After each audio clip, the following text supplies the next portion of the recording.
Lori Frank, Mediation and Consulting. Right. So the reason why I asked Lori to come on today was because she had a very interesting blog post the other day about co-parenting and the fact that, what if you're in the middle of a separation, and what do you do with your children when you're co-parenting during the COVID-19 crisis, and what do you do about your support payments and all that. So I thought it'd be good for us to discuss everything so that we could share it with you guys, because everybody's life isn't hunky-dory right now, and with the stress of what's going on, I figured this is probably a very important topic. So Lori, first of all, are you hearing from people who are in the middle of a separation process right now, and what's happening? Yeah, the people I've been working with who are in the middle of a separation process, we've pretty much hit the pause button on it. For people who are in the middle of it, it's a difficult time to kind of make really big decisions, things like what to do with the home, all those financial decisions, because suddenly everyone's finances are up in the air. So mostly we're hitting the pause on the big issues that we would normally tackle in a separation agreement, and instead focusing and narrowing it in on just the next few weeks to couple months. What do you need to do to get through this period of time? Okay. Hold on, I'm just telling my kids to be quiet. I'm telling them, the joys of working from home. I'm sure my dog will walk in at any minute. And I didn't warn my kids to not walk in, so we'll see what happens. Well, don't you find right now that that's kind of one of the issues, is that the stress of kids being at home is causing stress on the relationship? Oh, absolutely. If there was already some stress and tension on a relationship, this is just going to really bring that to the forefront, because you're all in one place for 24/7, except for maybe the odd escape here and there to the grocery store, especially if people are working from home. So it just really amplifies any points of tension, regardless of whether you are in a relationship or questioning your relationship or in the middle of a separation or where you're at. For everybody, this is amplifying those points of tension for people. So are people calling you right now? Yeah, they are. And so what I'm doing is helping them to really identify what specific issues they need to tackle right now at this specific point in time. And then we're doing online mediations. So we're moving everything to stuff like this, which actually sometimes can be really helpful for people to not have to be in the same room. Right. Yeah. Are there rules around that? I think I remember talking to you about rules around online versus face-to-face mediation. We still uphold the same rules in terms of confidentiality. Everything in mediation is confidential, and I have people sign agreements ahead of time. What I am realizing I'm adding to my agreements is that there's no recording of conversations, no broadcasting. So it's little things like that we're tweaking as we're moving things online. The nice thing about online is, as the host of the process, I have control and over, who's speaking and that kind of thing. And it's actually, in a way, it offers a little bit more ability to monitor the conversation, and it's interesting. It's different.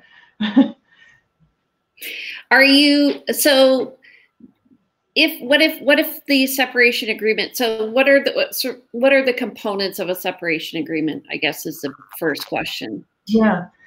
So typically in a separation agreement, people are creating a parenting plan. And so within that parenting plan, it's things like, what's the parenting time schedule going to be? How are they tackling parent responsibilities? We talk about communication, how best to communicate with each other moving forward. And then we talk about child support, spousal, if that's a piece of things for their particular situation. And then we also do division of finances. So those are the typical sections of an agreement. So some people may already be in the middle of that. They might already have one in place. It just depends on where you're at with it and whether it's still working for you or not. Okay, so I'm just wrote down everything you just mentioned. So in terms of children, though, what are people doing? So to me, there's two important components right now. One is children and the other is the finances. Those are things that are affecting everybody. So in terms of children, how are people coping right now with moving children from house to house? And is it, I think it would be dependent somewhat on who is an essential service and who isn't. So whether or not a parent has to go to work or not. And then you have to have finances, right? Yeah. So in general, I'm suggesting to people to keep the parenting time schedule that they have in place and to try and consider their two households one unit. So meaning move the kids back and forth between the two households and limit the exposure when the kids are not with you, so that when they return, you remain a safe, unexposed environment. So back and forth between the two houses, considering it one unit. Where that becomes tricky, of course, as you've mentioned, is if, for example, one of the parents is in quarantine, if they've traveled or they're a healthcare worker or those kinds of things that might prompt them to not want to be around the rest of the family. So in that case, you're going to need to figure out then, of the 14 days is the recommendation. If it's a traveling quarantine, if it's a healthcare provider, I know lots of healthcare providers are just not living with their families right now because they're particularly high risk. Otherwise, I would recommend, following the WHO's suggestions and BC Health suggestions around how to minimize your risk, so that even if one of you is still working outside of the home, if you're in a low risk exposure workplace, following all the guidelines and things to minimize your risk as much as possible so that you can safely move the kids back and forth. I know it's a real point of contention for people right now because especially if one parent is at home and not working outside the home, it may feel logical to just leave the children there. It depends, if there's ever been a time where kids need both parents, both the support of both parents, this would be it. And so if you can do everything you can to limit your exposure and keep up that parenting time schedule, that consistency and stability will be really helpful for your kids' mental health. So it's just weighing all of those things, right? And following the guidelines as best you can. Are you finding, is the government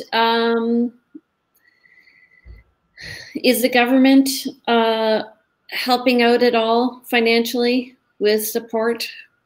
I guess people would have to figure out if they've been laid off and then go from there, right? Yeah, so it's the child support payment specifically you're talking about? Yeah, there's nothing I've seen specific to child support payments, but in a typical situation, if there is a significant financial change for a family, for one of the parents, they would alert the other parent that there's been a significant change, and then you would tackle it. You've got options in the way that you move forward on that. Typically, you could have just a conversation and just say, look, my work's been cut in half. We need to have a discussion around child support payments. if the relationship is more contentious, you may need to bring in a third party to have that conversation and help you figure those things out.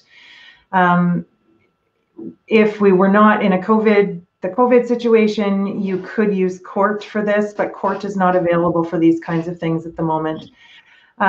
So what I'm suggesting to people is to apply for everything you can that you are qualified for in terms of financial relief. So mortgage deferrals, ICBC has stuff, car payments, BC Hydro, looking at all of those things, and the income assistance that's available to people. And I know some of that is yet to roll out in the next few days, but taking a look at what you qualify for and then starting to apply, methodically going through the list. It's going to take a lot of time. Is the hard part of things, right? Because we all know if anybody's tried to get through on the phone to anyone, it can take a few hours. But if you can be patient with each other and get through that part of time where you've applied and now you have a good sense of what the new normal looks like, at least for the next little while. Here's your new normal with your finances. I recommend you sit down, do a household budget for each household so you know exactly what's coming in, what's going out, and then have that conversation of what is realistic here to help get both of these households successfully through this period of time. And so what adjustments need to be made. Knowing it's just an interim situation, it's an interim agreement between the two of you to just for this period of time, figure out how to get both households through this. Because you don't want one household to fall apart over this. You know, right. Again, looking at what's in the best interest of kids, you want to get both households successfully through this situation. Yeah. Do you have a counselor or anybody you recommend to people who are having difficulty right now with their situation? Yeah, actually a counselor that I work with or that I refer people to and have been doing some collaboration with, her name's Jennifer Brum. I believe she's available for distance counseling at this time. So I can put, let me just look up her website here and I can probably just post it in the chat over there. Here we go. Oh, did you find it before me? JenniferBrumCounseling.com. There you go. Jen at JenniferBrumCounseling.com. 250-589-2786. Great. Oh, it looks like I can't put it in the comments, but that's all right. That's okay. Okay, and then so what I'm hearing is people should go through financially. The financial stress is going to cause the emotional stress. Absolutely. Yeah. So they need to go through their hydro, their car, their mortgage, and apply for any kind of income assistance. Figure out what their household budget is for each house. I imagine probably they're spending less, maybe more on food, but less on other stuff. Yeah. I was just remarking, it's ironic. The gas is so low right now, and I don't need any because I'm not driving anywhere. So yeah, taking a look at what do you absolutely have to spend money on? What can you put off? And then looking at that new normal. And if people go to my website, to that blog that you mentioned, I actually within that blog have a link to an Excel spreadsheet that they can download. And you can plug in your numbers. It's a budget spreadsheet. You can plug in all your numbers. It automatically totals your expenses and your income. And then you can just share it with each other. Just email it to each other and you can say, here's where I'm at right now. What is your website? It is Lori, L-O-R-I, LoriFrankMediation.com. LoriFrankMediation.com. And if people need to get in touch with you. So sorry. I was going to say, if you go under journal, you'll find the blog post there. Okay. Awesome. Is there anything else you want to add? Oh, I would just say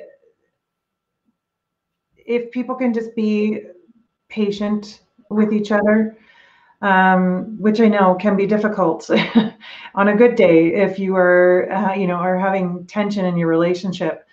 But if you can be patient, trying to keep in mind that it's kids first in this situation. What can you do to support your kids through this situation? And what you can do is be patient with your ex or your spouse or whoever, it is.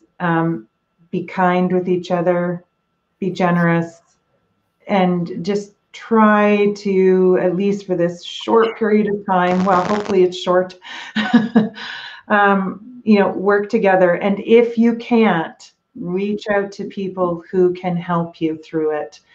Another thing I wanted to mention actually is if you go to the Mediate BC website, they've created a new roster for mediators, and I'm one of the mediators on it.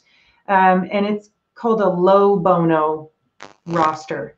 And it's a quarantine response service. And so what it is it's mediators who are available on a sliding scale. Mediate BC has set the scale. So you can get some assistance from a mediator on very focused issues to help you get through anything related to the quarantine, disputes that have come up because of it. So it's an economical way to try and access some third-party help. And what's that at Mediate BC, and what's the exact? It's mediatebc.com, and I think right on their homepage, it's called the Quarantine Response Service or something like that. Okay. Yeah. Awesome. Yeah, well, and that's available to people with other types of disputes as well, not just family. Awesome. Yeah. Thank you so much. I've learned so much. Do you have any questions for me? How are you finding the housing market at the moment? What's happening for that's a big question I'm getting, because people who are in the middle of the separation process, they might be needing to get their house appraised or trying to decide, do we sell it? Do we wait a couple months and then put it on the market? So that's a big question for people I'm working with. Actually, I can look that up. We're going to do an update tonight at 5, but if I look here, hold on.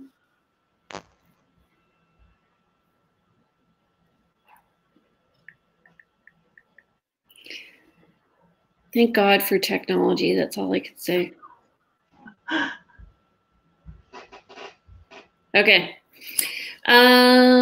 New listings over the past 7 days, there have been 213 and 113 pending. So there are properties selling. I actually have all the stats compared to last year. We're internally, what realtors are talking about is we're trying to do the absolute essential. So that means we will show virtually. I've developed a whole virtual buyer program now. So I will go and preview a property for a buyer, do a FaceTime as I'm going through.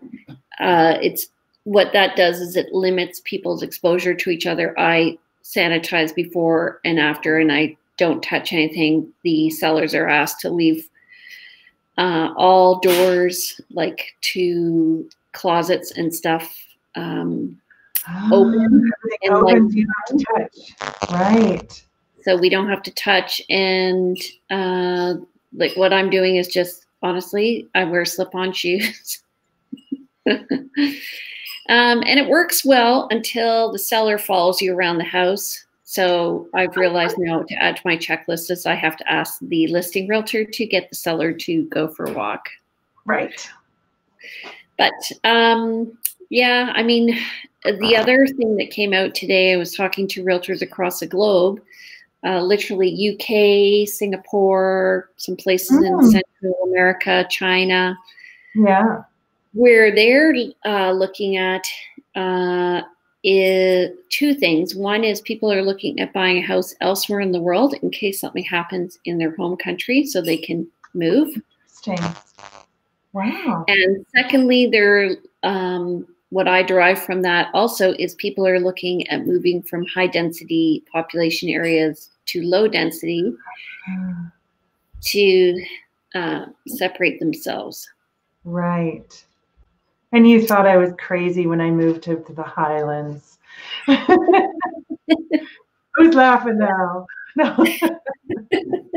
Well, as you know, I live in the country too. Yes, and it's been, my dog's having a nightmare.